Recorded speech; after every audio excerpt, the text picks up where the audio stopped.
একটা রুমের মধ্যে রাখা হতো, স্বাভাবিকভাবে আমরা থাকতে পারতাম না। একটা খাবার দিত, সেই খাবার খেয়ে আমাদের ঘুম এসে পড়তো।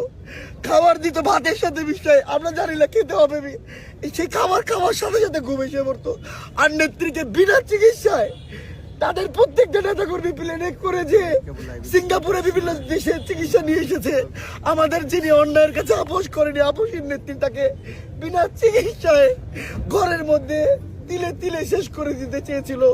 আমাদের ডাক্তার রফিক সাহেব বারবার বলেছে যে তাকে বিদেশে চিকিৎসার জন্য দেওয়ার জন্য আমরা আন্দোলন সংগ্রাম করেছি, তাকে বিদেশে চিকিৎসা দেওয়ার জন্য। তাকে কিন্তু চিকিৎসা নিতে দেয়নি।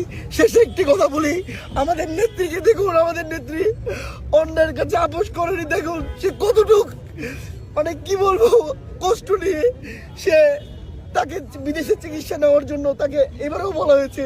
সে শেষ মুহূর্তে বলেছে, না, আমার দেশ বাংলাদেশ, আমি এই দেশেই শেষ নিঃশ্বাস ত্যাগ করতে চাই, আমি বিদেশে যেতে চাই না।